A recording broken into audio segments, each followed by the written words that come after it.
الحمد لله نحمده ونستعينه ونستغفره ونؤمن به ونتوكل عليه ونعوذ بالله من شرور أنفسنا ومن سيئات أعمالنا من يهده الله فلا مضل له ومن يضلله فلا هادي له ونشهد أن لا إله إلا الله وحده لا شريك له ونشهد أن سيدنا ونبينا ومولانا محمدا عبده ورسوله صلى الله تعالى عليه وعلى آله وأصحابه وبارك وسلم أما بعد فأعوذ بالله من الشيطان الرجيم بسم الله الرحمن الرحيم وأن هذا صراطي مستقيما فاتبعوه ولا تتبعوا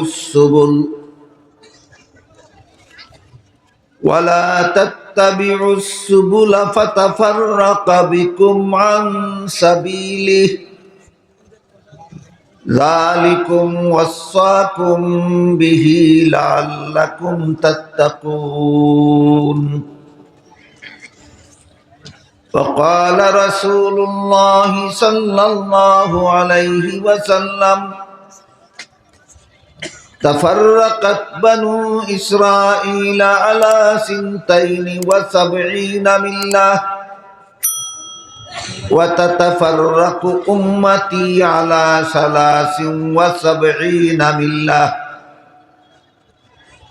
كلهم في النار إلا واحدة قالوا ما هي يا رسول الله قال ما أنا عليه وأصحابي أو كما قال عليه الصلاة والسلام শ্রদ্ধেয় সভাপতি হযরত উলামায়ে কেরাম, সম্মানিত সুধী সমাজ, দূর দূরান্ত থেকে আগত সর্বস্তরের মুসলমান ভাইয়েরা আমার, আমি আশা করি আপনারা জীবনে কোনো না কোনো সময় কোনো না কোনো আলেমের মুখ থেকে বক্তৃতা বিবৃতিতে শুনে থাকবেন যে আল্লাহ পাক রব্বুল আলামিন সারা দুনিয়ার সমস্ত মানুষের আদি পিতা হযরত আদম আলাইহিস সালামকে সৃষ্টি করে পৃথিবীতে পাঠাবার আগে কিছুদিনের জন্য জান্নাতে বসবাস করতে দিয়েছিলেন। তারপর একটা গাছের ফল খাওয়াকে কেন্দ্র করে আদম আলাইহিস সালামকে আল্লাহ জান্নাত থেকে বের করে পৃথিবীতে পাঠিয়েছিলেন। পাঠাবার সময় বলেছিলেন, হে আদম হাওয়া, তোমরা দুজন সরাসরি জান্নাত থেকে বের হয়ে পৃথিবীতে যাও, আর হে আদম হাওয়ার ভবিষ্যৎ সন্তানাদিরা, তোমরা আদম হাওয়ার মাধ্যমে জন্মগ্রহণ করে পৃথিবীতে যাও। কাজে আদম হাওয়া দুজনের পৃথিবীতে আগমনের পদ্ধতি একটা, আর বাকি অন্যান্য আদম সন্তানদের পৃথিবীতে আসার পদ্ধতি আরেকটা। তারা সরাসরি পৃথিবীতে আগমন করেছিলেন, আর আমরা তাদের বংশে জন্মগ্রহণ করে আগমন করেছি। এ কথাটাই আল্লাহ বলেছিলেন, তোমরা পৃথিবীতে কিছুদিনের জন্য যাও। এই কিছুদিনের জীবন কোন পদ্ধতিতে যাপন করলে আবার তোমরা চিরকালের জন্য জান্নাতে ফিরে আসতে পারবে, সেই পথটা আমি আল্লাহ নিজ দায়িত্বে তোমাদেরকে দেখাবো। এটা কিন্তু আদম জাতির জন্য একটা বিরাট সুসংবাদ। একদিকে বললেন কিছুদিনের জন্য জান্নাতে যাও, অপরদিকে বললেন চিরকালের জন্য জান্নাতে ফিরে আসার পথ প্রদর্শন করব আমি আল্লাহ নিজ দায়িত্বে। আল্লাহর সেদিনকার ওয়াদা আমাদের সাথে পুরা করেছেন দুইভাবে, দুই পদ্ধতিতে আল্লাহ সেদিনকার ওয়াদা আমাদের সাথে পুরা করেছেন। একটা পদ্ধতির নাম রিজালুল্লাহ, আর একটা পদ্ধতির নাম কিতাবুল্লাহ। এর বাংলা হলো আল্লাহ লক্ষাধিক নবী রাসূল পাঠাবার মাধ্যমে পৃথিবীর মানুষকে চিরকালের জন্য জান্নাতে ফিরে যাওয়ার পথ প্রদর্শন করেছে। আরেকটা হলো শতাধিক আসমানি কিতাব নাজিলের মাধ্যমে দুনিয়ার মানুষকে জান্নাতে যাওয়ার পথ প্রদর্শন করেছে। আসমানি কিতাবগুলিতে জান্নাতে ফিরে যাওয়ার পথের বিবরণ লিপিবদ্ধ আছে, আর নবী রসুলগণ সেই লিপিবদ্ধ কিতাবের ব্যাখ্যা বিশ্লেষণ দিয়েছেন দুনিয়ার মানুষের সামনে।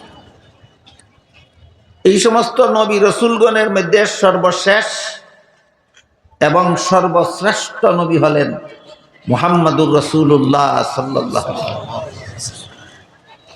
আর আসমানি কিতাবগুলির মধ্যে সর্বশেষ এবং সর্বশ্রেষ্ঠ আসমানি কিতাব হলো কোরআন শরীফ।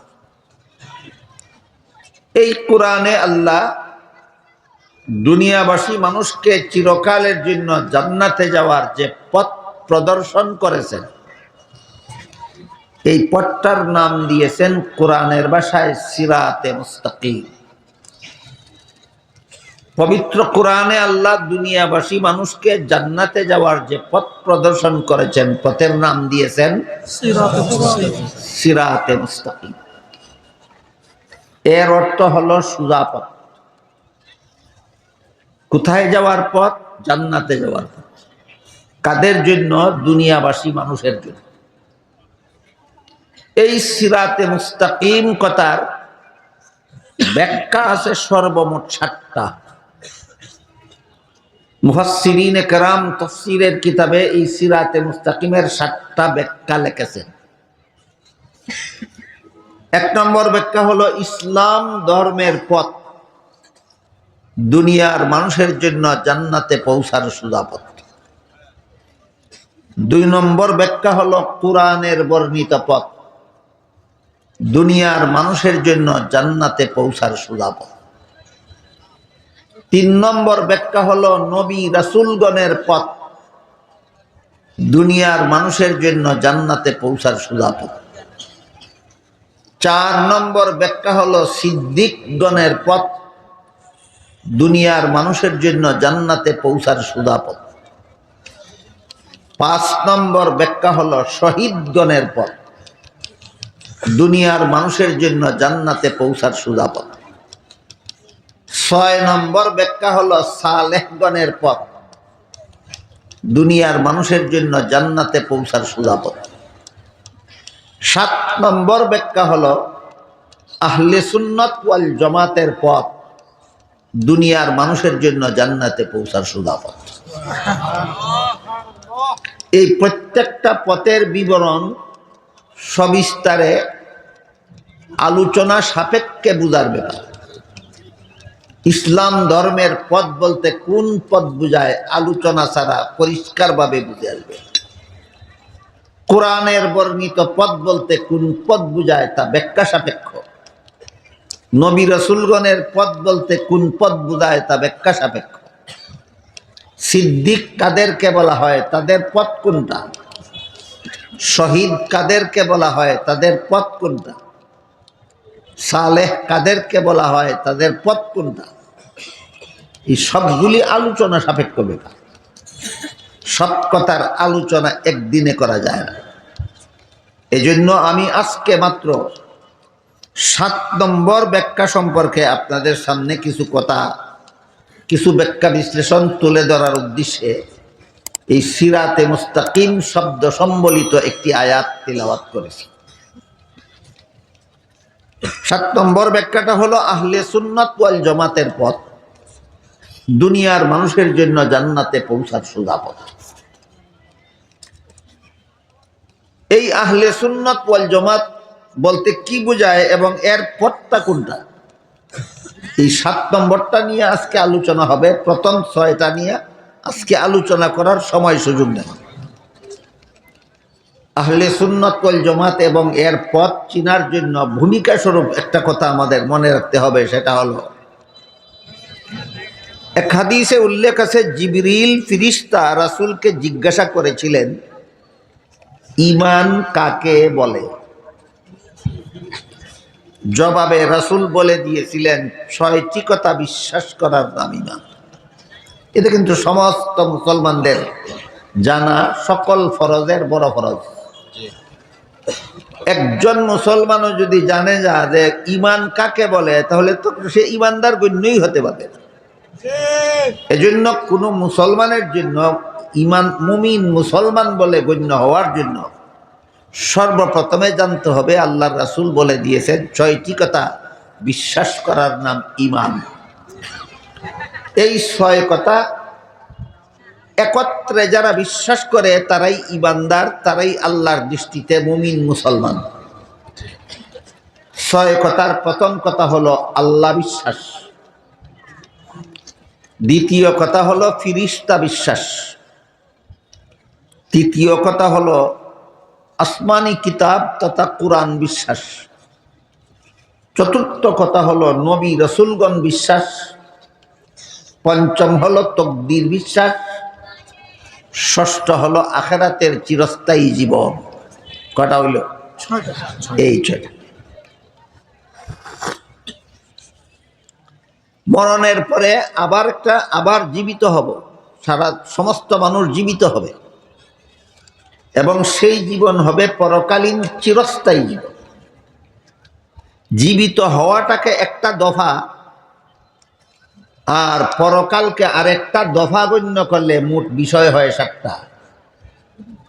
আর পরকালীন চিরস্থায়ী জীবন এই দুইটাকে এক দফা গণলে মূল বিষয় হয় 6টা।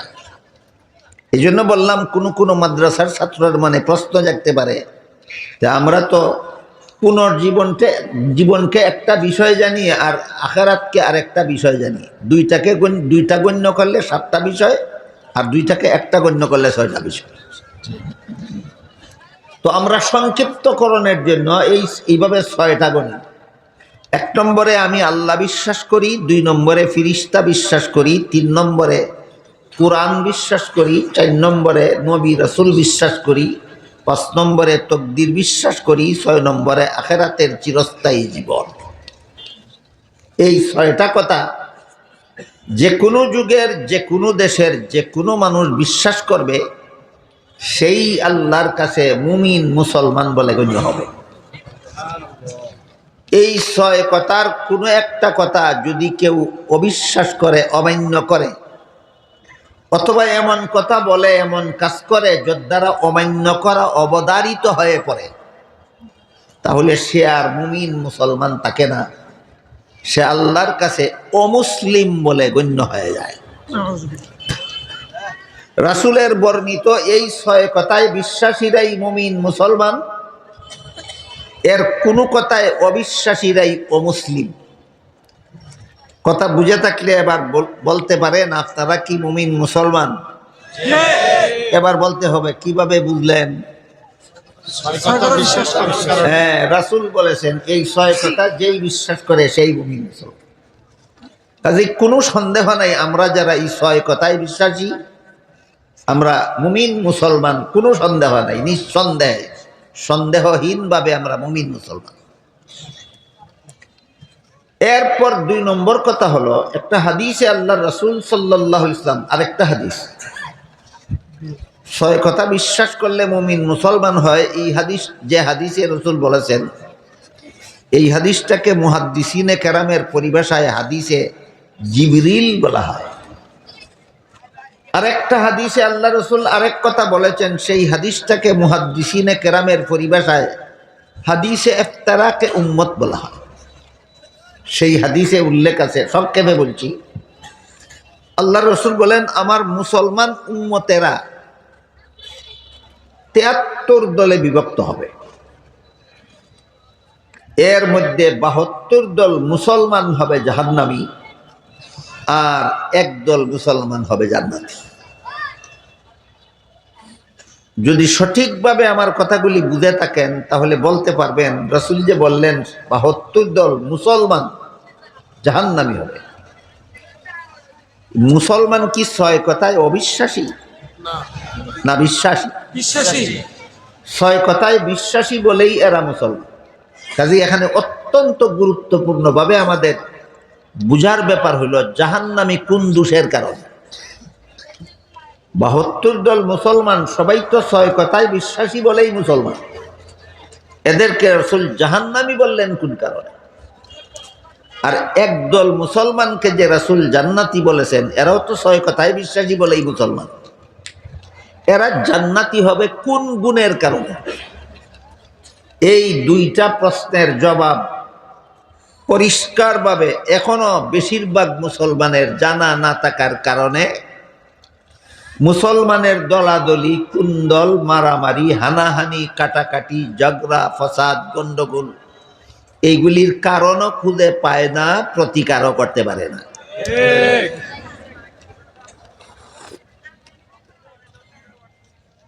রাসূল করিম সাল্লাল্লাহু আলাইহি ওয়াসাল্লাম কেন সমস্ত মুসলমানেরা ৬ কথায় বিশ্বাসী মুসলমানেরা কেন ৭৩ দলে বিভক্ত হবে, যে হাদিসে কথাটা বলেছেন সেই হাদিসে একটা কারণও উল্লেখ করে দিয়েছে, এবং কারণটা রাসূল বড় চমৎকার একটা উদাহরণের মাধ্যমে বলেছেন। উদাহরণটা হলো একটা রোগের উদাহরণ। রোগটাকে আরবি ভাষায় বলে কালাম, বাংলা অর্থ হইল জলাতঙ্ক। জলাতঙ্ক একটা রোগ আছে, এটা মূলত কুকুরের হয়। যে কুকুর জলাতঙ্ক রোগে আক্রান্ত হয় সেই কুকুর পাগল হয়ে যায়, এলোপাতারি মানুষকে কামড়ায়।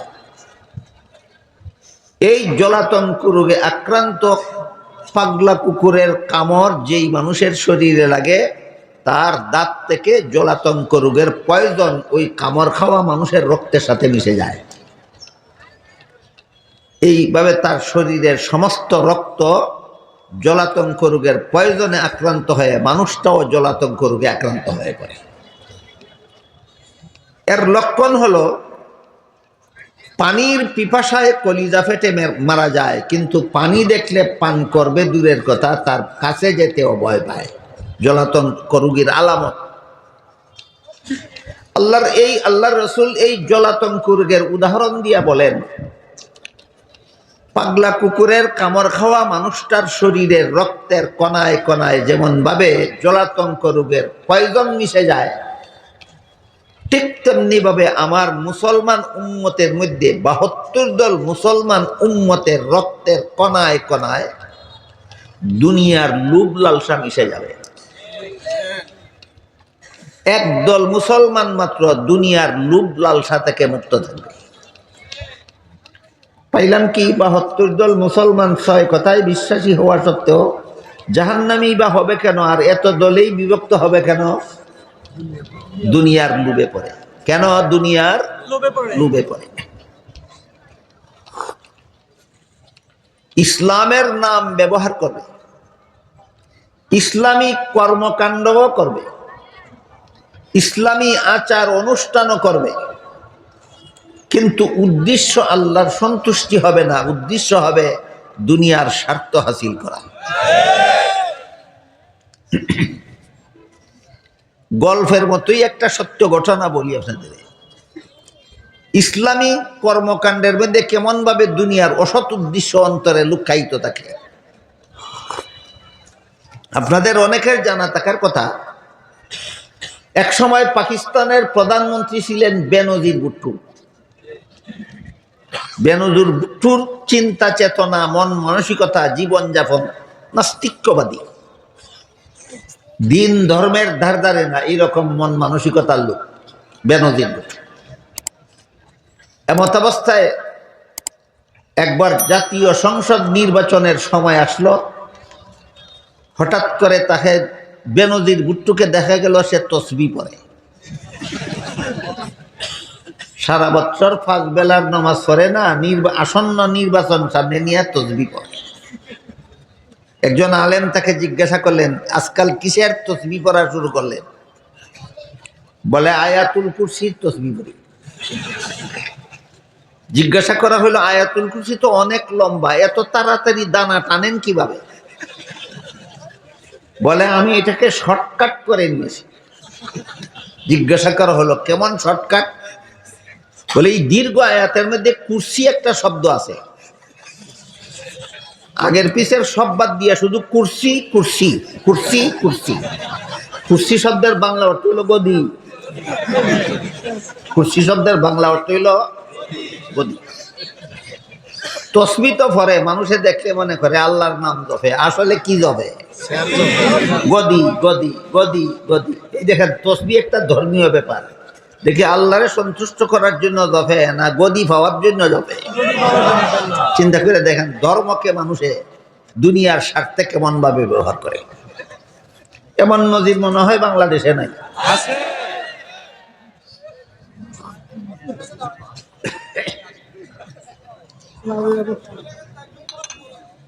আমি কি আপনাদের বুঝাতে পারলাম? 72 দল মুসলমান 6 কথায় বিশ্বাসী হওয়া সত্ত্বেও এতগুলি দল কেন?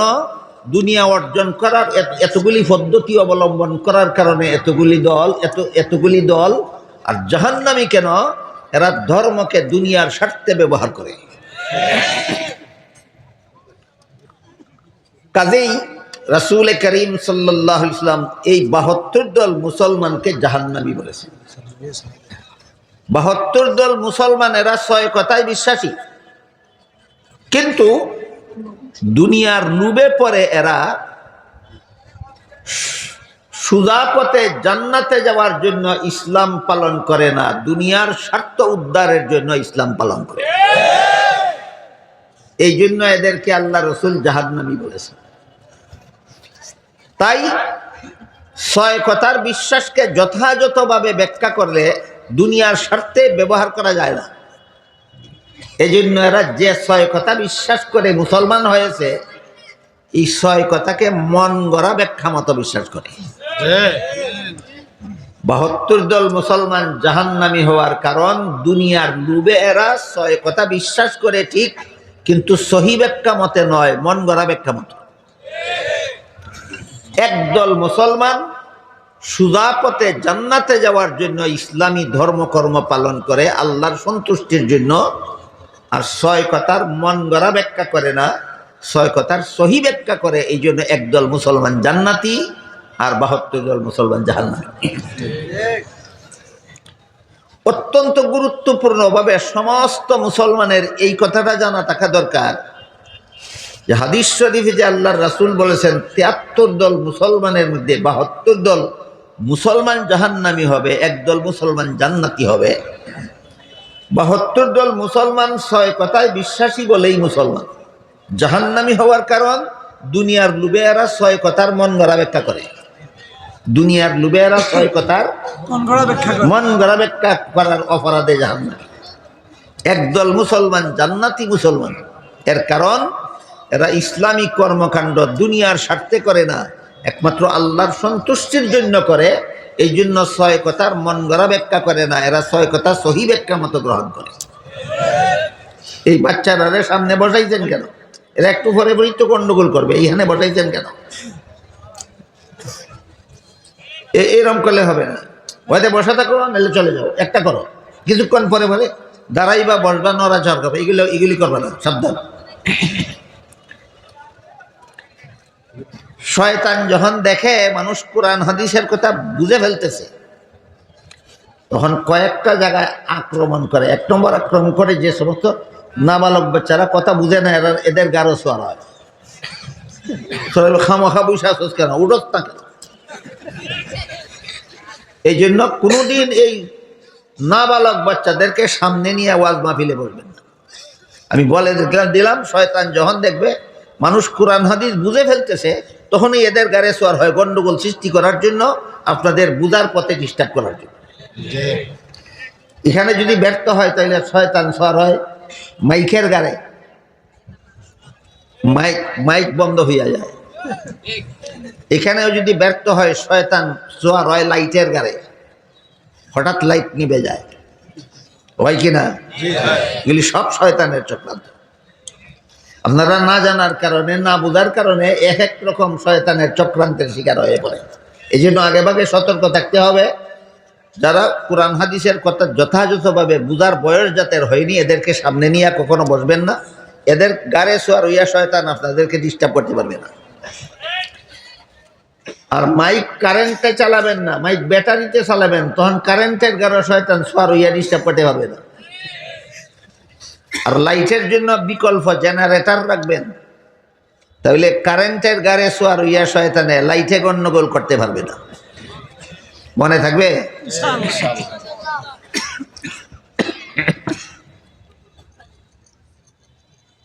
এবার বলুন তো, ৭২ দল মুসলমানকে যে আল্লাহ রসুল জাহান্নামী বলেছেন, এরা ৬ কথায় অবিশ্বাসী? তাহলে জাহান্নামী কেন? দুনিয়ার স্বার্থ হাসিলের জন্য ৬ কথার মন গড়া ব্যাখ্যা করার কারণে জাহান্নামী। একদল মুসলমান যে জান্নাতি, এরা ৭ কথায় বিশ্বাসী না ৬ কথাই? সে জান্নাতি কেন? দুনিয়ার স্বার্থে নয়, শুধু আল্লাহর সন্তুষ্টির জন্য ৬ কথার সহি ব্যাখ্যা মতো বিশ্বাস করে। এবার প্রশ্ন জাগে, তাহলে ৬ কথার সহি ব্যাখ্যা পাওয়া যায় কোথায়? ৬ কথার সহি ব্যাখ্যা পাওয়া যায় কোথায়? এই প্রশ্ন জানার আগে একটা পূর্ব কথা মনে রাখতে হবে। প্রথম প্রশ্ন হলো ৬ কথা পাওয়া যায় কোথায়, দ্বিতীয় প্রশ্ন হলো ৬ কথার সহি ব্যাখ্যা পাওয়া যায়। ৬ কথা পাওয়া যায় কোরআনে আর হাদিসে। যে ৬ কথা বিশ্বাস করে আমরা মুমিন মুসলমান, এই ৬ কথা আছে কোথায়? একেবারে ডাইরেক্ট কোরআনে আছে, হাদিসে আছে। ওই যে বললাম হাদিসে জিবরিল নামের একটা হাদিস আছে, এখানে একটা একটা করে ৬ কথা উল্লেখ আছে। তাহলে যে ৬ কথা বিশ্বাস করে আমরা মুসলমান, এই ৬ কথা সরাসরি কোরআন হাদিসে পাওয়া যায়। আর ৬ কথার সহি ব্যাখ্যা পাওয়া যায় নবীর সুন্নতে আর সাহাবায়ে কেরামের জমাতে। ৬ কথার সহি ব্যাখ্যা পাওয়া যায় কোথায়? নবীর সুন্নতে আর সাহাবায়ে কেরামের জমাতে। তাই যে সমস্ত মুসলমানেরা ৬ কথার সহি ব্যাখ্যা নবীর সুন্নত থেকে গ্রহণ করেন, সাহাবায়ে কেরামের জমাত থেকে গ্রহণ করেন, এদের নাম আহলে সুন্নাত ওয়াল জামাত। ওই সিরাতে মুস্তাকিমের ৭ ব্যাখ্যার ৭ নম্বর ব্যাখ্যা মনে আছে কথা? সিরাতে মুস্তাকিমের সর্বমোট ব্যাখ্যা ছিল কটা? ৭টা। এর মধ্যে ৭ নম্বরটা কি ছিল? কাকে বলে? যারা ওই ইমানের ৬ কথার ব্যাখ্যা সুন্নতে রাসূল থেকে গ্রহণ করে, জমাতে সাহাবাত থেকে গ্রহণ করে, এদের নাম আহলে সুন্নাত ওয়াল জামাত। আহলে সুন্নাত কথার অর্থই হলো সুন্নতের অনুসারী। কার সুন্নতের? রাসূলের সুন্নাত। ওয়াল জামাত কথার অর্থই হলো জামাতের অনুসারী। কার জমাতের? সাহাবায়ে কেরাম।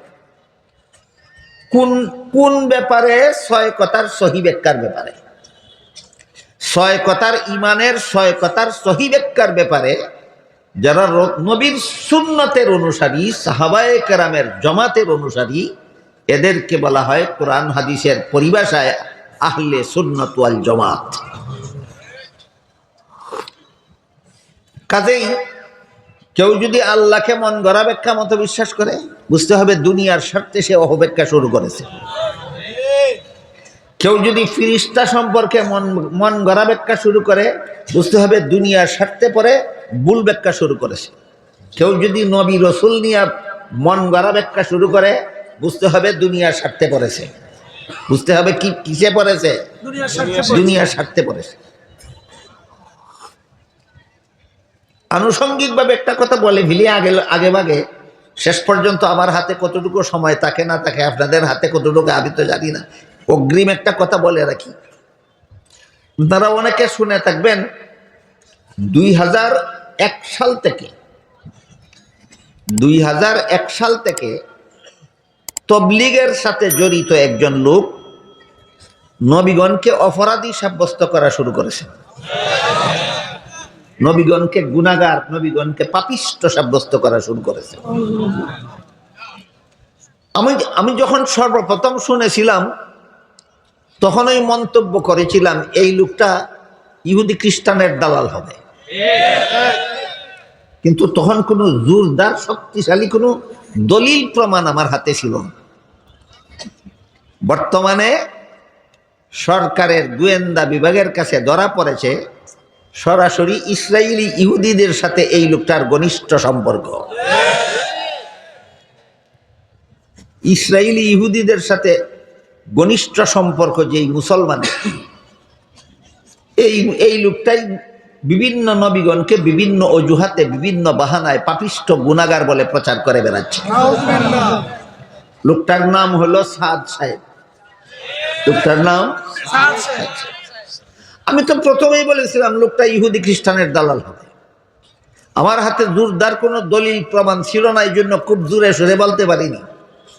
বর্তমান সরকারি গোয়েন্দা বিভাগের কাছে তথ্য সংগৃহীত হয়েছে ইসরায়েলের ইহুদিদের সাথে তার ঘনিষ্ঠ সম্পর্ক। একটু পরে যদি আরো সময় পাই আর বিস্তারিত বলবো, এর আগে আমার কথার ধারাবাহিকতা ঠিক রাখি।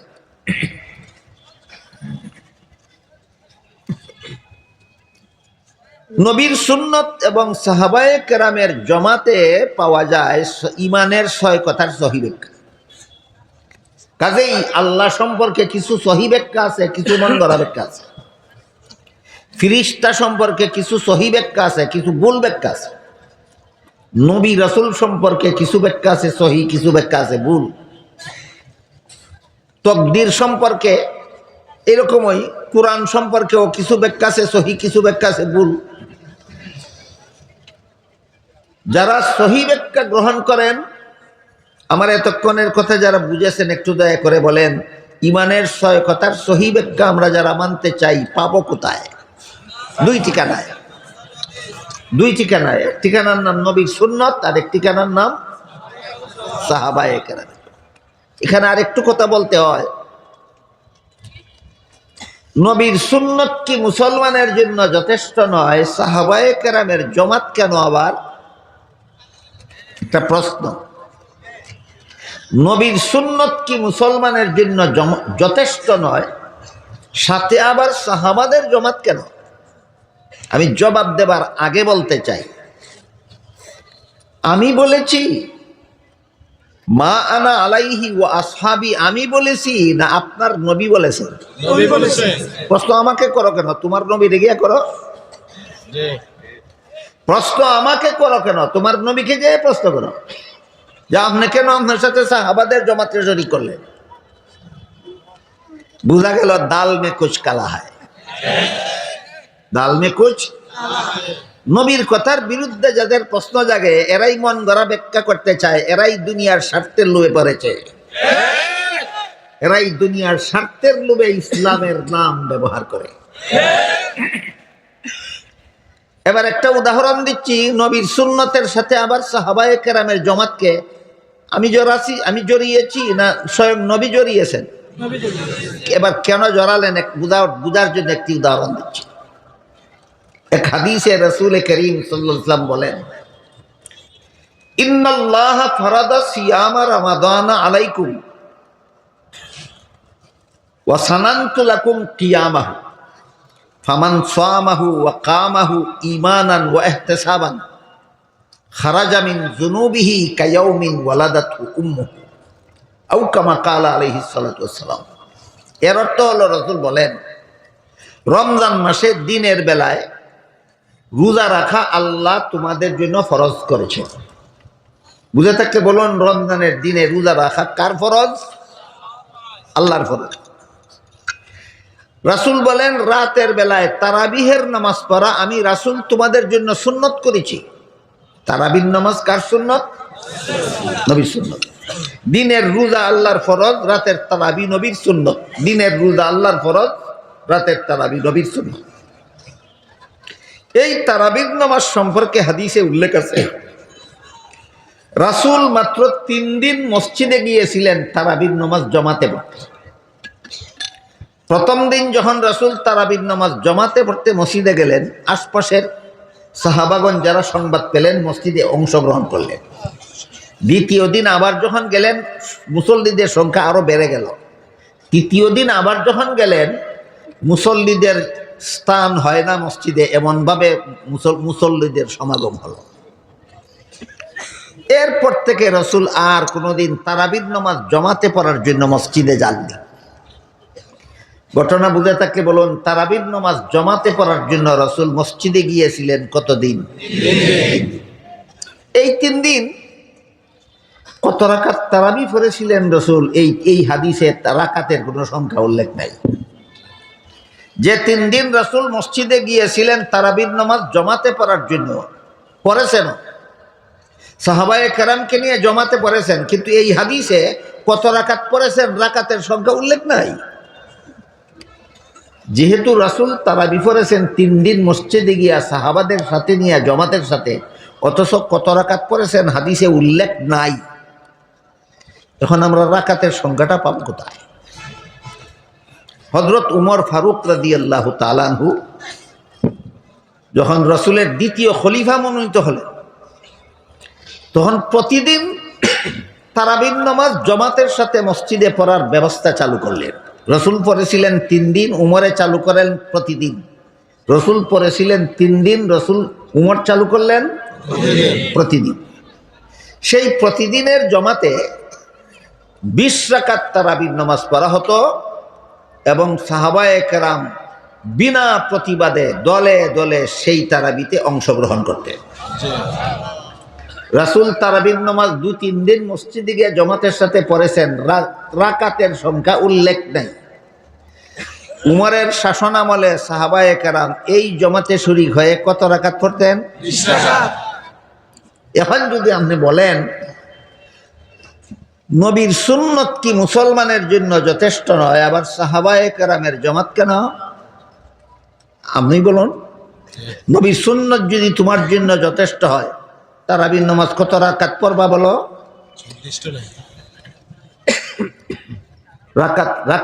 রাকাত সংখ্যা সাব্যস্ত করতে হইলে সাহাবায়ে কেরামের জমাত লাগে কিনা?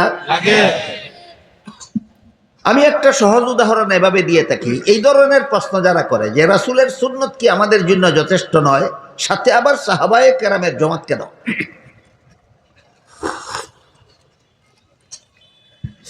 সাহাবার মর্যাদা বড় না রাসূলের মর্যাদা বড়? বড় মর্যাদাশালীকে যদি আমি আমার আদর্শ মাপকাঠি রূপে গ্রহণ করি, তাহলে অপেক্ষাকৃত ছোট মাপকাঠির কি দরকার? এই তো প্রশ্নের সারমর্ম।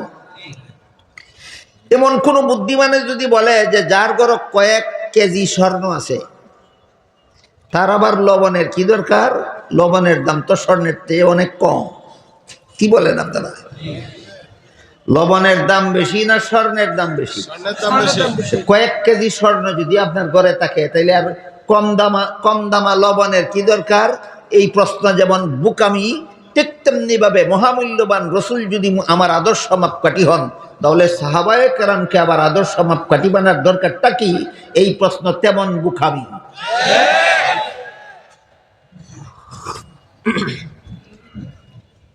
আল্লাহ পাক রব্বুল আলামিন বলেন, মুহাম্মাদুর রাসূলুল্লাহি ওয়াল্লাযীনা মাহু আশিদ্দাউ আলাল কুফফারি রুহামাউ বাইনাহুম। মুহাম্মাদুর রাসূলুল্লাহ এবং তার সঙ্গী সাথীগণ। কি বলছেন আল্লাহ? মুহাম্মাদুর রাসূলুল্লাহ এবং তার সঙ্গী সাথীগণ। আল্লাহ তোমার থেকে কম বুঝলেন কেন? পণ্ডিতের দল, তুমি আল্লাহর থেকে বেশি বুঝো কেন? আল্লাহ তোমার চেয়ে কম বুঝলেন কেন? আল্লাহ শুধু মুহাম্মাদুর রাসূলুল্লাহ বলতে পারলেন না, ওয়াল্লাযীনা মাহু বলেন কেন? এই আয়াতে আল্লাহ কি বলেছেন জানেন? আল্লাহ বলেন মুহাম্মাদুর রাসূলুল্লাহি ওয়াল্লাযীনা মাহু, মুহাম্মাদুর রাসূলুল্লাহ এবং তার সঙ্গী সাথীগণ। বলতে পারে না তারা মুহাম্মাদুর রাসূলুল্লাহর সঙ্গী সাথীগণ কারা? এই বাংলায় বলে সঙ্গী সাথী আর আরবিতে বলে সাহাবা, একই কথা। এদের বৈশিষ্ট্য কি?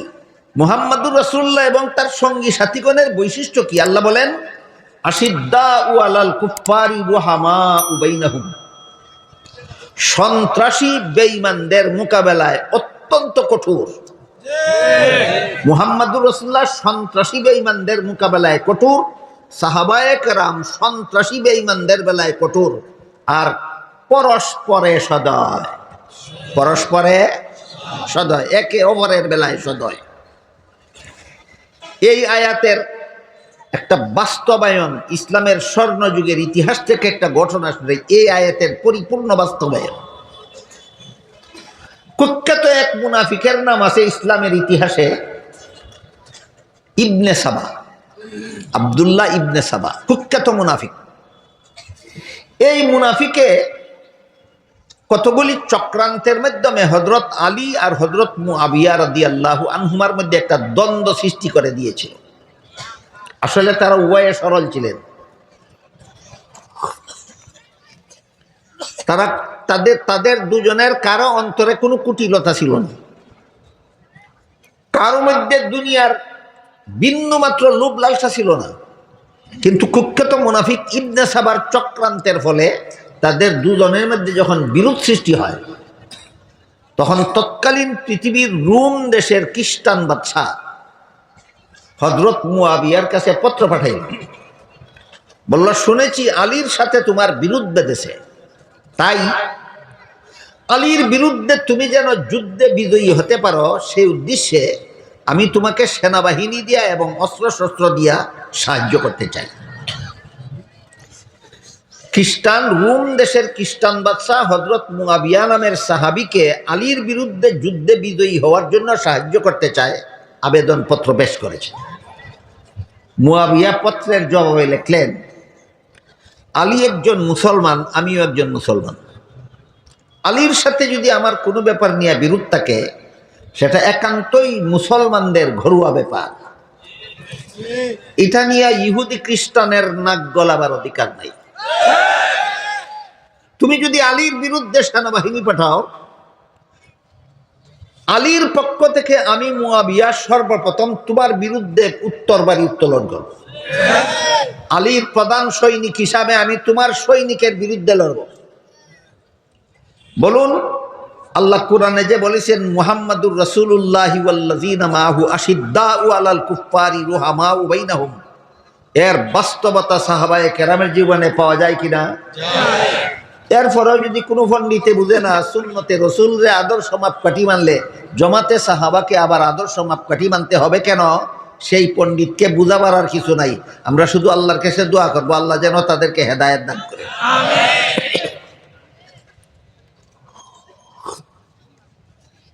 কোরআনের অন্য আয়াতে আল্লাহ বলেন ফাইন আমানু বিমিসলি মা আমানতুম বিহি ফাকাদ ইহতাদাউ ওয়া ইন তাওয়াল্লাউ ফাইন্নামা হুম ফি শিকাক। হে আমার নবীর সাহাবাগণ, মুনাফিকরা যদি তোমাদের ঈমানের অনুরূপ ঈমান আনে তবেই তারা হেদায়েত প্রাপ্ত হবে। আর যদি তোমাদের ঈমানকে মাপকাঠি বানিয়ে সেই মাপকাঠির দ্বারা নিজেদের ঈমান যাচাইয়ে রাজি না থাকে, মুনাফিকদের ঈমান গ্রহণযোগ্য হবে না। এবং আমার নবীর সাহাবাদেরকে যারা নিজের ঈমান যাচাইয়ের মাপকাঠি রূপে গ্রহণ করতে রাজি হবে না, মুসলমান সমাজে কুন্দল সৃষ্টির জন্য তারাই দায়ী থাকবে। সাহাবায়ে কেরামকে যারা নিজের সত্যের উপর আছে না ভ্রান্তির উপর আছে, এটা যাচাইয়ের জন্য সাহাবায়ে কেরামকে যারা মাপকাঠি রূপে মানতে রাজি হবে না, আল্লাহ কি বলেন, যারা সাহাবায়ে কেরামকে মাপকাঠি মানতে রাজি নয়, মুসলমান সমাজের কুন্দলের জন্য তারা দায়ী। যারা মাপকাঠি মানে তারা দায়ী না যারা মানে না তারা দায়ী? মানে না। অথচ বর্তমান সমাজে উল্টাটা চলে, যারা মানে না তারা, যারা মানে তাদেরকে দায়ী বলে যে এরা সাহাবায়ে কেরামকে সত্যের মাপকাঠি বলে মুসলমান সমাজে কুন্দল সৃষ্টি করেছে। আল্লাহ কি বলেন, তোমারটা বললেন না, তোমার বিপরীতটা বলেন। তোমার কথা তো আল্লাহর বিরুদ্ধে গেল। একটা আনুষঙ্গিক প্রশ্নের জবাব দিলাম। হাদিস শরীফে রাসূল করিম সাল্লাল্লাহু আলাইহি ওয়াসাল্লাম 72 দল ভ্রান্ত মুসলমান থেকে একদল সঠিকপন্থী মুসলমানকে যাচাই করার জন্য, পার্থক্য করার জন্য পরিষ্কার ভাষায় দুইটা আদর্শ মাপকাঠি উল্লেখ করে দিয়েছেন। একটা মাপকাঠির আদর্শ মাপকাঠির নাম নবীর সুন্নত, আর একটা আদর্শ মাপকাঠির নাম সাহাবায়ে কেরামের জামাত। রাসূল যেখানে দুইটা মাপকাঠি উল্লেখ করে দিয়েছেন, সেখানে মেনে নেওয়া নিরাপদ না চাপাবাজি করা নিরাপদ? আল্লাহ এবং আল্লাহর রাসূলের কথার বিরুদ্ধে চাপাবাজি করা নিরাপদ নয়, সরল মুসলমানের আলামত নয়। সত্য এড়াবার মতো চক্রান্ত এদের অন্তরে বিদ্যমান। তো আল্লাহর রাসূল সাল্লাল্লাহু আলাইহি ওয়াসাল্লাম পরিষ্কার বলে দিলেন, সুন্নতে রাসূল এবং জামাতে সাহাবার মাপকাঠির মাপে যারা ঠিকবে তারাই জান্নাতি মুসলমান সাব্যস্ত হবে। সুন্নতে রাসূল এবং জামাতে সাহাবার আদর্শ মাপকাঠির মাপে যারা ঠিকবে না, তারাই জাহান্নামী মুসলমান বলে গণ্য হবে। এক কথায় ইমানের 6 কথার সহি ব্যাখ্যা 2 ঠিকানায় পাওয়া যায়। এক ঠিকানার নাম নবীর সুন্নত, আর এক ঠিকানার নাম সাহাবায়ে কেরামের জামাত। এর দ্বারা এই 2 ঠিকানার থেকে আল্লাহ সম্পর্কে যত ব্যাখ্যা পাওয়া যাবে এগুলি হবে সহি ব্যাখ্যা, আর এই 2 ঠিকানা বহির্ভূত ইমানের 6 কথার যে কোনো ব্যাখ্যা পাওয়া যাবে সেটা ভ্রান্ত ব্যাখ্যা সাব্যস্ত হবে। আপনারা যদি আর কয়েক মিনিট ধৈর্যের সাথে বসে শুনবেন বলেন, তাহলে আমি কয়েকটা উদাহরণ তুলে ধরবো ইনশাআল্লাহ। যে 6 কথা বিশ্বাস করে আমরা মুমিন মুসলমান বলে গণ্য হয়েছি, এর প্রথম কথা হলো আমি আল্লাহ বিশ্বাস করি। প্রথম কথা কি? আল্লাহ বিশ্বাস। সাথে সাথে প্রশ্ন আসবে, তুমি আল্লাহ বিশ্বাস করো তোমার মন গড়া ব্যাখ্যা মতো না সহি ব্যাখ্যা মতো? বলো। তাহলে আল্লাহ সম্পর্কে কিছু ব্যাখ্যা সহি আছে, আল্লাহ সম্পর্কে কিছু ব্যাখ্যা মন গড়া আছে। আল্লাহ সম্পর্কে যত সহি ব্যাখ্যা আছে, এর মধ্যে একটা সহি ব্যাখ্যা হলো আল্লাহ কোনো মানুষের সাথে কখনো, এমনকি সৃষ্ট জগতের কারো সাথে কখনো বিন্দু মাত্র অবিচার করেন না। বিশ্বাস হয় আপনাদের?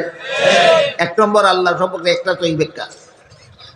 2 নম্বর সহি ব্যাখ্যা হলো অবিচার তো কারো সাথে করেনি না, করবেনও না। কিন্তু 2 নম্বর সহি ব্যাখ্যা হলো আল্লাহ যদি কিয়ামতের দিন কোনো মানুষের সাথে সুবিচার করেন, তার জাহান্নামে যাওয়া ছাড়া রক্ষা হবে না। প্রশ্ন জায়গায় তাহলে জাহান্নাম থেকে বাঁচার উপায় কি? অবিচার তো করবেনই না, সুবিচার করলে উপায় নাই। তাহলে বাঁচার পথ কোনটা? 3 নম্বর ব্যাখ্যা হলো শেষ বিচারের দিন, কিয়ামতের দিন জাহান্নাম থেকে বাঁচার একমাত্র ব্যবস্থা আল্লাহর সুবিচার নয়, আল্লাহর দয়া। শেষ বিচারের দিন জাহান্নাম থেকে বাঁচার একমাত্র ব্যবস্থা আল্লাহর দয়া। এই 3টা ব্যাখ্যা সম্পর্কে অনেক জরুরি কথা আছে যা সমাজের মুসলমানদের জানা দরকার। আমি আগেই বলেছি, সব কথা একদিনে বলা যায় না। আগে আমরা একটু বোঝার চেষ্টা করি। সুবিচার করলে ধ্বংস হয়ে যাবে, জাহান্নামে যাওয়া ছাড়া উপায় থাকবে না, দয়ায় রক্ষা পেতে হবে। এর একটা উদাহরণ সহিহ মুসলিম শরীফের হাদিস, সহিহ বুখারী শরীফের হাদিস, আরো বিভিন্ন কিতাবের হাদিসে উল্লেখ আছে। আল্লাহর রাসূল সাল্লাল্লাহু আলাইহি ওয়াসাল্লাম বলেন, শেষ বিচারের দিন নেক আমলের দ্বারা, নেক আমলের দাবিতে কোনো বান্দা জাহান্নাম থেকে রক্ষা পাবে না, রক্ষা পেতে হবে আল্লাহর দয়ায়। কিন্তু কথাটা শুনলেই যারা তর্ক করে, কোরআন হাদিসের কথার বিরুদ্ধে যারা চাপাবাজি করে, এমন চাপাবাজ 72 দল চাপাবাজের মধ্যে সবচেয়ে বড় চাপাবাজ দলের নাম মুতাজিলা। 72 দল জাহান্নামী ভ্রান্তপন্থী মুসলমানদের মধ্যে সবচেয়ে বড় চাপাবাজ দল হইল মুতাজিলা। মুতাজিলাদের এখানে এসে প্রশ্ন করে, একটা মানুষ যদি হাসরের মাঠে এই অবস্থায় দাঁড়ায় যে তার আমল নামায় শুধু সওয়াব আছে, গুনাহ একটাও নেই, আল্লাহ তার সাথে সুবিচার করলে জাহান্নামে যাবে কেন? এই যে চাপাবাজি শুরু হইল, চাপাবাজিটা কি হাদিসের পক্ষে শুরু হইল না বিরুদ্ধে? হ্যাঁ, নবীর হাদিসের বিরুদ্ধে চাপাবাজি আরম্ভ হইল।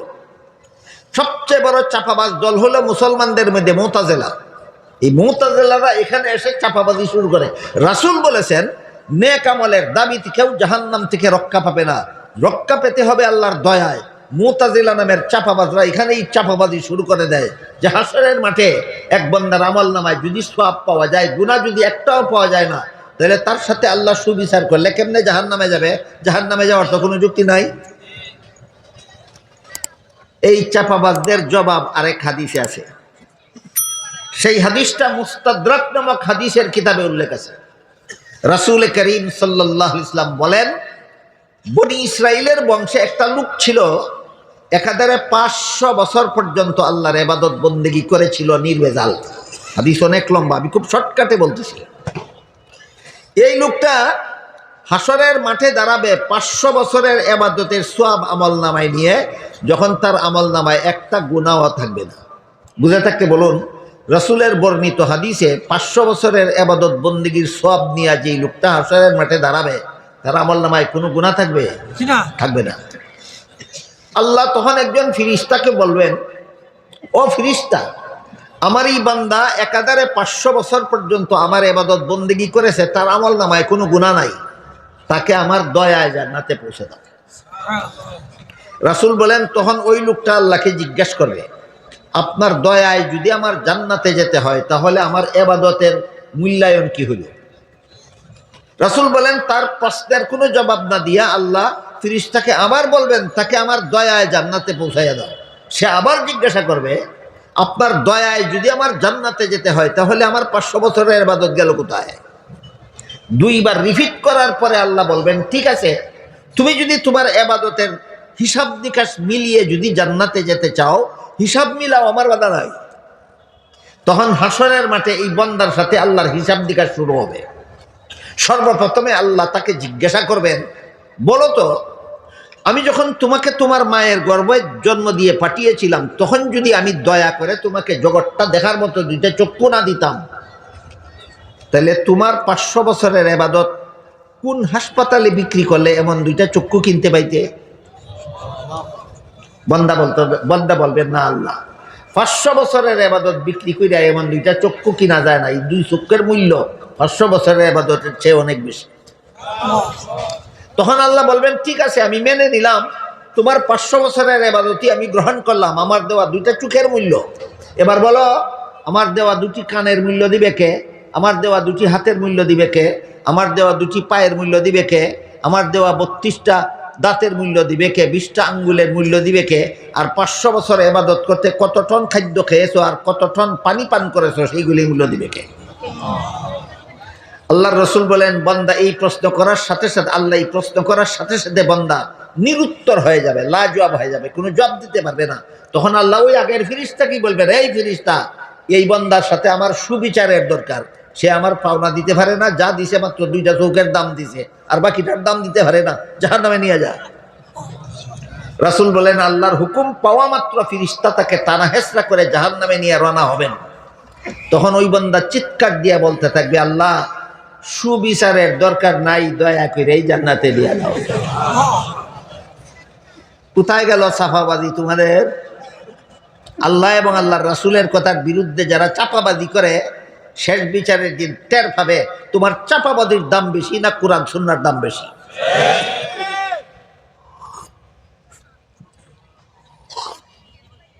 এখানে আর একটা আনুষঙ্গিক প্রশ্ন আছে। আমাদের বাংলাদেশে বেশ কিছু পীর আছে, এগুলিকে ভণ্ড পীর বলে। নামাজ নাই, রোজা নাই, ইবাদত নাই, বন্দেগী নাই, হালাল নাই, হারাম নাই, আছে উরুস আর গান বাজনা, আর মহিলাদের নিয়ে নাচ, আর যত সব কুফুরি শিরিকি বেদাতি কর্মকাণ্ড।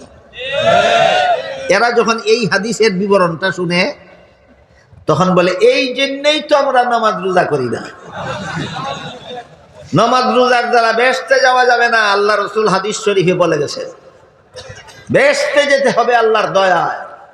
এই জন্য যেই ইবাদতের দ্বারা বেহেশতে যাওয়া যাবে না, এই ইবাদত আমরা করি না। যে আল্লাহর দয়ায় বেহেশতে যেতে হবে, আমরা সেই আল্লাহর দয়ার আশা করি। এই চাপাবাজদের কি জবাব দিবেন? ওইটা ছিল এক ধরনের চাপাবাজ, এইগুলি তো আরেক ধরনের চাপাবাজ। আল্লাহ পাক রব্বুল আলামিন আজ থেকে ১৫০০ বছর আগে কি জানতেন যে কুরআন নাযিল সমাপ্ত হওয়ার ১৫০০ বছর পরে পৃথিবীর মানচিত্রে বাংলাদেশ নামে একটা নতুন দেশ স্বাধীন হবে? সেই দেশে বন্ডফির নামে কতগুলি ভ্রান্তপন্থী গজাবে, এরা এইরকম প্রশ্ন করবে, এরকম এই কথা কি আল্লাহ জানতেন? তাহলে কি জেনে শুনেই আল্লাহ জবাব না দিয়ে কোরআনকে কিয়ামত পর্যন্ত সচল করেছেন, না দাঁত ভাঙ্গা জবাব দিয়ে? এবার দেখুন তো এই বন্ডভীরের জবাব আল্লাহ ১৫০০ বছর আগে কোরআনে কিভাবে দিয়ে রাখছেন। আল্লাহ বলেন ওয়াবতাগু ইলাইহিল ওয়াসিলা, জান্নাতে যেতে হবে আল্লাহর দয়ায়, আর আল্লাহর দয়া পাওয়ার একমাত্র ব্যবস্থা হবে ইবাদতের উসিলা। ইবাদতের উসিলা বিষয়টা বোঝাবার জন্য আপনাদেরকে একটি উদাহরণ দিচ্ছি। বলুন তো আপনারা মানুষকে সন্তান দেওয়ার মালিক কে? আল্লাহ। তাহলে আমি বিয়ে করব কেন? এই প্রশ্ন এমন প্রশ্ন করা যেমন গণ্ড মূর্খের কাজ, ঠিক তেমনি ভাবে আল্লাহর দয়ায় যাব বেহেশতে আমি নামাজ রোজা করব কেন, ওই প্রশ্ন গণ্ড মূর্খের কাজ। বিয়ার বেলায় বুঝে, নামাজের বেলায় বুঝে না। এটার কয় জাতে মাতাল তালে ঠিক। কিসের বেলায় বুঝে? কিসের বেলায় বুঝে না? এটার নাম জাতে মাতাল তালে ঠিক। আল্লাহর সাথে মাতলামি চলবে না। সন্তান দেওয়ার মালিক আল্লাহ, আসমান থেকে ছেড়ে দেবে না, তোর বিয়ার উসিলায় আল্লাহ সন্তান দিব। ঠিক তেমনি ভাবে দয়া করব আল্লাহ, এমনি না, তোর ইবাদত বন্দেগীর উসিলায় আল্লাহ দয়া করব। গেল কিছু আনুষঙ্গিক প্রশ্ন এবং জবাব। তো আল্লাহ সম্পর্কে এই সহি ব্যাখ্যাগুলি যদি আমরা মেনে নেই যে আল্লাহ কারোর সাথে বিন্দু মাত্র অবিচার করেন, সুবিচার করলেও ভয় নাই, মুক্তি পেতে হবে একমাত্র আল্লাহর দয়ায়, আর দয়া পাওয়া যাবে ইবাদতের উসিলা ছাড়া। ইবাদতের উসিলায়, এইগুলি হইল আল্লাহ সম্পর্কে সহি ব্যাখ্যা, সুন্নতে রাসূল এবং জামাতে সাহাবার দ্বারা প্রমাণিত। আজকে আল্লাহ সম্পর্কে একটা উদাহরণ দিলাম, নবী রাসূল সম্পর্কে আরেক দুই একটা উদাহরণ দিয়া আজকের মতো কথা শেষ করি। আমরা যে ৬ কথা বিশ্বাস করে মুসলমান হয়েছি, এর মধ্যে ৪র্থ নম্বর কথা হলো ওয়া রুসুলিহি, আমি নবী রাসূল বিশ্বাস করি। বলুন ইমানের ৬ কথার ৪র্থ কথাটা কি? রুসুলিহি, আমি নবী রাসূল বিশ্বাস করি, আমি মুসলমান হয়েছি। এবার তোমাকে বলতে হবে তুমি নবী রাসূল মন গড়া ব্যাখ্যা মতো বিশ্বাস করো না সহি ব্যাখ্যা মতো বিশ্বাস? সহি ব্যাখ্যা। এই ইমানের ৬ কথার সহি ব্যাখ্যা পাওয়া যায় কোথায়? 2 ঠিকানায়, নবীর সুন্নতে, সাহাবায়ে কেরামের জামাতে। যারা মানে তাদের নাম ওই আহলে সুন্নাত ওয়াল জামাত। নবী রাসূল সম্পর্কে যত সহি ব্যাখ্যা এই সুন্নতে রাসূল এবং জামাতে সাহাবার দ্বারা প্রমাণিত, এর মধ্যে একটা সহি ব্যাখ্যা হলো আদম আলাইহিস সালাম থেকে নিয়ে মুহাম্মদুর রাসূলুল্লাহ সাল্লাল্লাহু আলাইহি ওয়াসাল্লাম পর্যন্ত সমস্ত নবী রাসূল আজীবন বেগুনাহ। সমস্ত নবী রাসূল আজীবন বেগুনাহ, আজীবন বেগুনাহ। আহলে সুন্নাত ওয়াল জামাতের পরিভাষায় আজীবন বেগুনাহকে মাসুম বলা হয়। আরেক হাদিসে আল্লাহ রাসূল বলেছেন আত-তাইবু মিনাজ যামবি কামাল্লা যামবা লাহু, প্রথম জীবনের গুনাহগার শেষ জীবনে তওবা করার কারণে যদি তার গুনাহগুলি মাফ করে দেওয়া হয়, সেও শেষ পর্যন্ত বেগুনাহ হয়ে যায়। এমন বেগুনাহকে পরিভাষাগতভাবে মাসুম বলে না, এমন বেগুনাহকে পরিভাষাগতভাবে মাগফুর বলে। মাগফুর। নবীগণ হলেন মাসুম, আর আমাদের নবীর সাহাবায়ে কেরাম হলেন মাগফুর। নবীগণ মাসুম, সাহাবাগণ মাগফুর। এবার বলুন মাসুম মানে আজীবন বেগুনাহ, মাগফুর মানে গুনাহ করেছিলেন অতীত জীবনে, শেষ জীবনে সব গুনাহ মাফ, সব গুনাহ মাফ, সব গুনাহ মাফ। আল্লাহ পাক রব্বুল আলামিন সূরা হুজুরাতের ৩ নম্বর আয়াতে বলেন ইন্নাল্লাযীনা ইয়াকুদ্দুনা আসওয়াতাহুম ইনদা রাসূলিল্লাহি উলাইকাল্লাযীনা ইমতাহানাল্লাহু কুলুবাহুম লিত্তাকওয়া লাহুম মাগফিরাতুন ওয়া আজরুন আযীম। নিশ্চয় যারা রাসূলের দরবারে গেলে আস্তে কথা বলে, ওরা কারা? এই আবার সাহাবায়ে। আল্লাহ বলেন এদের অন্তরকে আমি তাকওয়ার ব্যাপারে পরীক্ষা করেছি। পরীক্ষার ফলাফল ঘোষণা করে আল্লাহ বলেন অতীত জীবনে যত গুনাহ করেছিল সব মাফ মাফ মাফ। বলেন আল্লাহর দরবারে যিনি গুনাহ করেছিলেন তিনি যদি পুরাপুরি সংশোধন হয়ে যাওয়ার কারণে আল্লাহ তাকে সব মাফ করে দিলেন, তাহলে এরপরে তাকে দোষী সাব্যস্ত করার অধিকার আর কারো থাকে না। এই জন্য আহলে সুন্নাত ওয়াল জামাতের মতাদর্শ হইল মুহাম্মদুর রাসূলুল্লাহর যে কোনো সাহাবীর সমালোচনা করা হারাম। রাসূলের যে কোনো সাহাবীর সমালোচনা করা হারাম। তিরমিজি শরীফের বর্ণিত এক হাদিসে রাসূল করিম সাল্লাল্লাহু আলাইহি ওয়াসাল্লাম বলেন ইযা রাআইতুমুল্লাযীনা ইয়াসুব্বুনা আসহাবী ফাকুলু লানাতুল্লাহি আলা শাররিকুম। এর অর্থ হলো রাসূল বলেন হে আমার উম্মত মুসলমানেরা, তোমরা যদি ওই সমস্ত লোকদের দেখতে পাও যারা আমার সাহাবাদের সমালোচনা করে, বলে দিও সাহাবা সমালোচকদের উপর আল্লাহর লানত। সাহাবা সমালোচকদের উপর আল্লাহর লানত। আবারও চাপাবাজির সুযোগ আছে। সাহাবা কি অতীত জীবনে গুনাহাতা করেননি? এটির তো সমালোচনা হইল। কথা কি এখানেই শেষ না? শেষ পর্যন্ত চূড়ান্তভাবে সংশোধন হওয়ার কারণে আল্লাহ সব গুনাহ মাফ করে দিয়েছিলেন, ওখানে গিয়া শেষ। তুমি মধ্যপথে থামো কেন? তুমি ঢাকা থেকে চট্টগ্রাম যাবে, তুমি কুমিল্লা এসে বাস থেকে নেমে যাও কেন? সাহাবাগণ প্রথম জীবনে গুনাহাতা করেছিলেন, শেষ পর্যন্ত আল্লাহ এবং আল্লাহ রসুলের কথা শুনে জাহান্নামের ভয়ে ভীত হয়ে যথারীতি এমনভাবে তওবা করেছেন, আল্লাহ তাদের সারা জীবনের সমস্ত গুনাহ মাফ করে দিয়েছেন। রসুল ঘোষণা দিয়েছেন এখন এদের সমালোচনা করা হারাম হারাম হারাম। আহলে সুন্নাত ওয়াল জামাতের মতাদর্শের মতে সারা দুনিয়ার সর্বযুগের ওলিয়া উলিয়া সমস্ত ওলিয়া উলিয়ার চেয়ে মুহাম্মদুর রাসূলুল্লাহর যে কোনো সাহাবীর মর্যাদা আল্লাহর কাছে শ্রেষ্ঠ। বলেন দুনিয়ার অন্যান্য ওলিয়া উলিয়াগণের মর্যাদা সাহাবাগণের সমান না? যে কোনো সাহাবীর মর্যাদা শ্রেষ্ঠ, যে কোনো সাহাবীর মর্যাদা শ্রেষ্ঠ। এটা সুন্নতে রাসূল এবং জামাতে সাহাবার দ্বারা প্রমাণিত। কাজেই রাসূল করিম সাল্লাল্লাহু আলাইহি ওয়াসাল্লাম সহ হযরত আদম আলাইহিস সালাম থেকে নিয়ে মুহাম্মদুর রাসূলুল্লাহ সাল্লাম পর্যন্ত সমস্ত নবী রাসূলগণ আজীবন বেগুনাহ। এটা নবী রাসূল সম্পর্কে একটা সহি ব্যাখ্যা, এখানেও চাপাবাজের অভাব নাই। এখানে চাপাবাজিটা কিভাবে করে দেখুন। দেখো আল্লাহ আদমকে জান্নাতে দিয়া বলছিলেন সব গাছের ফলমূল খাও, একটা গাছের ফল খেতে নিষেধ করেছিলেন। শেষ পর্যন্ত ইবলিসের দুকায় পরে আদম নিষিদ্ধ গাছের ফল খেয়েছিলেন। এটা তো কোরআনেই আছে। আর আল্লাহর আদেশ নিষেধ লঙ্ঘন করলেই তো গুনাহ হয়।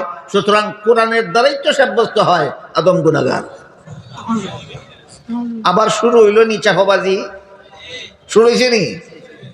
আদম আল্লাহর আদেশ নিষেধ লঙ্ঘন করলেই গুনাহ হয়, আর আদম যে লঙ্ঘন করলেন জান্নাতে সেটা তো কোরআনেই আছে। সুতরাং কোরআনের দ্বারাই তো প্রমাণিত আদম গুনাহগার। তাহলে তোমার এই চাপাবাদিটা যদি আমি 1 মিনিটের জন্য মেনে নেই, আল্লাহ যে কোরআনের অন্য আয়াতে বলেছেন লা ইয়ানালু আহদিজ জালিমিন, গুনাহগারদেরকে আমি নবী বানাই না, ওইটা কি করবা? তোমার এই সাফাবাদীরা একটু সময়ের জন্য মেনে নিলে আল্লাহ সমস্ত নবী রাসূলগণের জন্য একটা সার্বজনীন মূলনীতি ঘোষণা দিয়ে বলেন লা ইয়ানালু আহদিজ জালিমিন, গুনাহগারদেরকে নবী বানাই না। তুমি যেই সাফাবাজি করলা এটা মেনে নিয়ে তো আল্লাহর মূলনীতি ঠিক থাকে না। সুতরাং যার যত রকমের ব্যাখ্যা আল্লাহর মূলনীতির সাথে সাংঘর্ষিক হয়, প্রমাণ হয়ে গেল তুমি মন গড়া ব্যাখ্যা মতো নবী মানো। তুমি আর যাই কিছু হও, তুমি আহলে সুন্নাত ওয়াল জামাত নও। আপনাদের মনে প্রশ্ন জাগতে পারে তাহলে জান্নাতে আদমের নিষিদ্ধ গাছের ফল খাওয়ার সহি ব্যাখ্যাটা কি? আমি একটু পরে বলবো। এর আগে বলতে চাই নবীগণকে গুনাহগার সাব্যস্ত করার এই ভ্রান্ত মতবাদের আমদানি মুসলমান সমাজে হলো কোথা থেকে? খ্রিস্টানদের সমাজ থেকে আমদানি হয়েছে। বাংলাদেশে খ্রিস্টানদের একটা সংগঠন আছে, খ্রিস্টান মিশনারি বাংলাদেশ। এই সংগঠনের পক্ষ থেকে যত বই পুস্তক লেখা হয়েছে বাংলা ভাষায়, এর মধ্যে একটা বইয়ের নাম আছে কোরআনের আলোকে বেহেশতে যাওয়ার পথ। যে খ্রিস্টানদের লেখা বই, বাঙালি খ্রিস্টানদের লেখা বই, এই বইয়ে লিখেছে প্রথম মানুষ আদম, প্রথম পাপিষ্ট। কি ছিল আদমের পাপ? জান্নাতে নিষিদ্ধ গাছের ফল খাওয়া ছিল আদমের পাপ। সেই পাপিষ্ট আদমের বংশে যত নবী জন্মগ্রহণ করেছে সবগুলি নবী জন্মগত পাপিষ্ট। কি ছিল অন্যান্য নবীর পাপ? পাপিষ্ট আদমের বংশে জন্ম হওয়াটাই ছিল অন্যান্য নবীর পাপ। তারপরে সেই বইয়ে লেখে শেষ পর্যন্ত আল্লাহ একজন নিষ্পাপ নবী জন্ম দেওয়ার ইচ্ছা করলেন, তাই এই নবীকে আর পাপিষ্ট আদমের বংশে জন্ম না দিয়ে আল্লাহ নিজের ঔরসে জন্ম দিলেন। ইনি হলেন হযরত ঈসা আলাইহিস সালাম। ঈসা আলাইহিস সালাম আদমের পাপিষ্ট আদমের বংশে জন্ম না হয়ে আল্লাহর ঔরসে জন্ম হয়েছিলেন। এই জন্য একমাত্র তিনি হলেন নিষ্পাপ নবী, আর বাকি সবগুলি নবী পাপিষ্ট আদমের বংশে জন্ম হওয়ার কারণে সবগুলি নবী জন্মগত পাপিষ্ট। খ্রিস্টানদের মতবাদ বুঝে থাকলে এবার বলুন, নবীগণকে গুনাহগার, গুনাহগার ফার্সি শব্দ, বাংলা শব্দ হইল পাপিষ্ট, আরবি শব্দ হইল মুজরিম। আরবি শব্দ হইল মুজরিম। মুজরিম গুনাহগার পাপিষ্ট সাব্যস্ত করা সত্য সত্যই মুসলমানি মতবাদ না খ্রিস্টানি মতবাদ? তাহলে এবার বলুন, মুসলমান সমাজে নবীগণকে গুনাহগার সাব্যস্ত করার মতবাদ কোত্থেকে আমদানি করা হয়েছে? খ্রিস্টানদের কাছ থেকে আমদানি করা হয়েছে। সুতরাং এই ভ্রান্ত মতবাদ যারা মুসলমান সমাজে প্রচার করে বেড়াচ্ছে, এরা নিঃসন্দেহে ইহুদি খ্রিস্টানের দালাল। এর মধ্যে একজন ইদানিংকালীন একজন বিশ্ববিখ্যাত দালালের নাম সাদ সাহেব। তিনি বলে হযরত জাকারিয়া আলাইহিস সালাম আল্লাহর দরবারে শাস্তিযোগ্য অপরাধ করেছিলেন, হযরত ইউসুফ আলাইহিস সালাম আল্লাহর দরবারে শাস্তিযোগ্য অপরাধ করেছিলেন, হযরত মুসা আলাইহিস সালাম আল্লাহর দরবারে শাস্তিযোগ্য অপরাধ করেছিলেন, হযরত মুহাম্মদুর রাসূলুল্লাহ সাল্লাল্লাহু আলাইহি ওয়াসাল্লাম আল্লাহর দরবারে শাস্তিযোগ্য অপরাধ করেছিলেন। এবার আমি সেই প্রশ্নের জবাব দেব যে আদমের নিষিদ্ধ গাছের ফল খাওয়ার সহি ব্যাখ্যা কি? আহলে সুন্নাত ওয়াল জামাতের মুফাসসিরিনে কেরাম বিগত 1300 বছরের ইতিহাসে যত তাফসীরের কিতাব লিখেছেন, সবগুলি তাফসীরের কিতাবে আদমের নিষিদ্ধ গাছের ফল খাওয়ার একাধিক সহি ব্যাখ্যা লেখা আছে। সবগুলি ব্যাখ্যা আমি একদিনে শোনাবার মতো সময় আমার হাতে নাই, আপনাদের সকলের কাছে শোনার মতো সময়ও নাই। কাজে একটা ব্যাখ্যা আপাতত বলি, সেটা হলো মানুষের কোনো কাজে সওয়াব হয়, কোনো কাজে গুনাহ হয় দুনিয়ার জীবনে। মানুষের কোনো কাজে সওয়াব হয়, কোনো কাজে গুনাহ হয় দুনিয়ার জীবনে। জান্নাতি জীবনের কোনো কাজে সওয়াব নাই, গুনাহ নাই। জান্নাতি জীবনের কোনো কাজে সওয়াব নাই। এবার বলুন, আদম নিষিদ্ধ গাছের ফল খেয়েছিলেন কোন জীবনে? জান্নাতের জীবনে। এর সাথে সওয়াবেরও কোনো সম্পর্ক নাই, গুনাহের কোনো সম্পর্ক নাই। এই ব্যাখ্যাটা মেনে নিলে গুনাহগারদেরকে নবী বানাই না, আল্লাহর সার্বজনীন মূলনীতি লঙ্ঘন হয় না? ঠিক থাকে, এইটাই প্রমাণ ব্যাখ্যাটা সহি।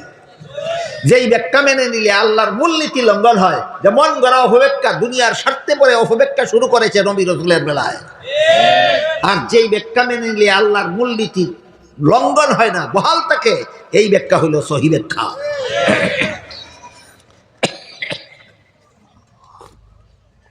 আপাতত নবী রাসূল সম্পর্কে একটা সহি ব্যাখ্যার আলোচনা হলো কি? সমস্ত নবী রাসূলগণ আজীবন বেগুনাহ, নিষ্পাপ, যার পারিভাষিক শব্দ হলো মাসুম। আহলে সুন্নাত ওয়াল জামাতের পরিভাষায় আজীবন আজীবন বেগুনাহ বোঝাবার জন্য মাসুম শব্দ ব্যবহৃত হয়। আর প্রথম জীবনের গুনাহগার, শেষ জীবনের নিষ্পাপ, এমন বেগুনাহ বোঝাবার জন্য মাগফুর শব্দ ব্যবহৃত হয়। বলুন তো, আমার এতক্ষণের কথা যারা বুঝেছেন, মাসুম কারা আর মাগফুর কারা? মাসুম নবীরা, মাগফুর সাহাবা। হ্যাঁ, মাসুম নবীগণ আর মাগফুর হলেন সাহাবায়ে কেরাম। এক হাদিসে রাসূল করিম সাল্লাল্লাহু আলাইহি ওয়াসাল্লাম বলেন, কেউ যদি আমার সাহাবাদের সমালোচনা করে, সে আমি রাসূলের এই সমালোচনা করে, আর যে আমি রাসূলের সমালোচনা করে, সে আল্লাহরই সমালোচনা করে। আর যে আল্লাহর সমালোচনা করে, সে মরতে দেরি হতে পারে, আল্লাহ তাকে গজবের হাতে ধরতে দেরি করবেন না। আমাদের বোঝার ব্যাপার হইল, সাহাবার সমালোচনা রাসূলের সমালোচনা কেমনে হয়, আর রাসূলের সমালোচনা আল্লাহর সমালোচনা কেমনে হয়। খুব শর্টকাটে বলি, রাসূল ছিলেন উস্তাদ আর সাহাবাগণ ছিলেন সরাসরি ছাত্র। রাসূল ছিলেন উস্তাদ, সাহাবাগণ ছিলেন সরাসরি ছাত্র। সুতরাং সাহাবাগণ খারাপ ছিল, দুষ্ট ছিল, পাপিষ্ট ছিল, গুনাহগার ছিল, কুচক্রী ছিল, এসব কথা বললে বোঝা যায় উস্তাদটা খুব ভালো। এই হইল রসুলের সমালোচনা। বুঝলেন? বুঝলেন? ছাত্রগুলি খারাপ বললে উস্তাদ ভালো সাব্যস্ত হয় না, উস্তাদটা খারাপ সাব্যস্ত হয়। এই জন্য রসুল বলেন যে আমার সাহাবাদের সমালোচনা করে সে আমি রাসূলেরই সমালোচনা করে। এরকম খারাপ উস্তাদটারে উস্তাদ নিয়োগ দিল কে? এই আল্লাহ সমালোচনা হইল। আল্লাহ কেন এই খারাপ লোকটারে উস্তাদ বানাইল? এটা হইল আল্লাহর দোষ। এই জন্য রসুল বলেন আমার সাহাবাগণের সমালোচনা যে করে সে আমি রাসূলেরই সমালোচনা করে, আমি রাসূলের সমালোচনা যে করে সে আল্লাহর সমালোচনা করে। আর যেইভাবে আল্লাহর সমালোচনা করে তার মরতে দেরি হতে পারে, আল্লাহ তাকে গজবের হাতে ধরতে দেরি করবেন না। এবার রাসূল নবী রাসূল সম্পর্কে আপনারা আর কয়েক মিনিট শুনলে আমি আর 2 নম্বর সহিহ ব্যাখ্যা শোনাব। হাদিস শরীফে রাসূল করিম সাল্লাল্লাহু আলাইহি ওয়াসাল্লাম বলেন আল আম্বিয়াউ আহইয়াউন ফি কুবুরিহিম। এর অর্থ হলো নবী রাসূলগণকে দাফন করা মাত্রই আল্লাহ তাদেরকে জীবিত করে দেন। দাফনের পরে কোন নবী মুর্দা থাকেন না, দাফনের সাথে সাথে আল্লাহ জীবিত করে দেন। এটা আহলে সুন্নাত ওয়াল জামাতের মতাদর্শ। সুন্নতে রাসূল এবং জামাতে সাহাবার দ্বারা প্রমাণিত সাব্যস্তকৃত। দাফনের পর থেকে নবী জীবিত, দাফনের পর থেকে সমস্ত নবী জীবিত, দাফনের পর থেকে সমস্ত নবী জীবিত। এখন যদি কেউ বলে না নবী যেই রকম মৃত অবস্থায় আমরা দাফন করেছিলাম সেই রকম মৃতই আছেন, এরকম ব্যাখ্যা যদি কেউ করে তাহলে সে সহি ব্যাখ্যা মতো নবী মানে না মন গড়া ব্যাখ্যা মতো? এক দলের অন্তর্ভুক্ত না 72 দলের অন্তর্ভুক্ত? মনে আছে আগের কথা? এক দলের অন্তর্ভুক্ত নয়, 72 দলের অন্তর্ভুক্ত। প্রমাণ হয়ে গেল তোমার অন্তরে অন্তরে কুমতলব আছে, দুনিয়ার কোনো লোভে পড়েছ, নবী সম্পর্কে এই অপব্যাখ্যা দিয়া তুমি আসলে দুনিয়ার সেই স্বার্থ হাসিল করতে চাও।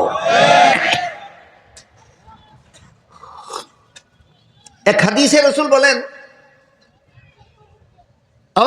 আমি দুনিয়ার থেকে বিদায় হওয়ার পর কিয়ামত পর্যন্ত সারা দুনিয়া জুড়া উম্মতে আমার কোন উম্মতে কোন দিন কোন দেশ থেকে আমার নামে দুরূদ সালাম পড়ে তা সাথে সাথে আমার রওজা শরীফে পৌঁছে দেওয়ার জন্য আল্লাহ অসংখ্য ফেরেশতা মোতায়েন করে রেখেছেন। কাজেই যে কোনো দিন যে কোনো দেশ থেকে যে কোনো উম্মতে আমার নামে দুরূদ সালাম পড়বে, ফেরেশতা তার দুরূদ সালাম সাথে সাথে আমার রওজা শরীফে পৌঁছে দেবে।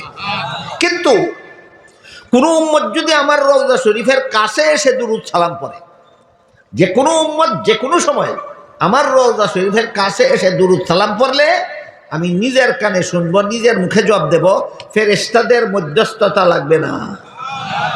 এবার বলুন, যে কোনো উম্মত যে কোনো সময় রওজা শরীফের কাছে গিয়া দুরূদ সালাম পড়লে নবী নিজের কানে শুনবেন, নিজের মুখে জবাব দেবেন। কেন? মুর্দা থাকার কারণে না জিন্দা? এই কথাটাকে আহলে সুন্নাত ওয়াল জামাতের পরিভাষায় বলে হায়াতুন নবী। এই কথাটাকে আহলে সুন্নাত ওয়াল জামাতের পরিভাষায় বলে হায়াতুন নবী, নবী জিন্দা। নবী সম্পর্কে 3 নম্বর, নবী রাসূল সম্পর্কে 3 নম্বর সহিহ ব্যাখ্যা হলো জীবিত অবস্থায় নবীগণ আপন আপন রওজা শরীফের ভিতরে থাকেন।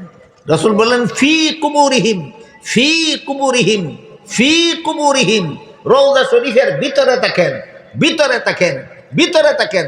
সুতরাং যারা বলে নবী হাজির নাজির আমাদের অনুষ্ঠানে উপস্থিত, তারা মন গড়া ব্যাখ্যা মতো নবী মানে, সুন্নতে রাসূল এবং জামাতে সাহাবার ব্যাখ্যা মতো নবী মানে না। সুতরাং নবীকে হাজির নাজির যারা বলে এরা সুন্নি নয়, এরা মন গড়া ব্যাখ্যা মতো নবী মানে, এরা বেদাতি। বেদাতিরা কেন সুন্নি নাম ধারণ করে? এই প্রশ্নের জবাব বোঝার জন্য বুঝতে হবে কাদিয়ানীরা মুসলমান না কাফের? এরা নিজেদের দলের নাম কি দিয়েছে জানেন? আহমদিয়া, মুসলিম জমাত। মুসলিম জমাত অর্থই হলো মুসলমানের দল। এবার বলুন, কাফিরের দল নিজের দলের নাম মুসলমানের দল দিল কেন? সরল মুসলমানদেরকে ধোঁকা দেওয়ার জন্য। ঠিক তেমনি ভাবে বেদাতিরা নিজেদের সুন্নি নাম দিল কেন? সরল মুসলমানকে ধোঁকা দেওয়ার জন্য। কাজেই আমাদের সমাজের প্রচলিত সুন্নি ওয়াহাবি হলো আনারস আর বেদানার মতো। রসে ভরা ফলকে বলে আনারস, আর দানায় ভরা ফলকে বলে বেদানা। রসে ভরা ফলকে বলে আনারস, আর দানায় ভরা ফলকে বলে বেদানা। ঠিক তেমনি ভাবে সুন্নতে ভরা দলকে বলে ওয়াহাবি, আর বিদাতে ভরা দলকে বলে সুন্নি। বুঝে থাকতে বলুন, আপনারা যে সমাজে বাস করেন এই সমাজের সুন্নি ওয়াহাবি কিসের মতো? আনারস আর বেদানার মতো মনে উদাহরণ মনে থাকলে আর বিভ্রান্তি হবে না। এই দুঃখাবাজদের দুঃখায় পরে আপনারা প্রতারিত হবেন না। নবী রসুল সম্পর্কে আপাতত খুব তাড়াহুড়া করে 3টা সহিহ ব্যাখ্যা শোনালাম। 1 নম্বর, সমস্ত নবী রসুলগণ আজীবন বেগুনাহ। 2 নম্বর, সমস্ত নবী রসুলগণ দাফন করার পর থেকে জীবিত।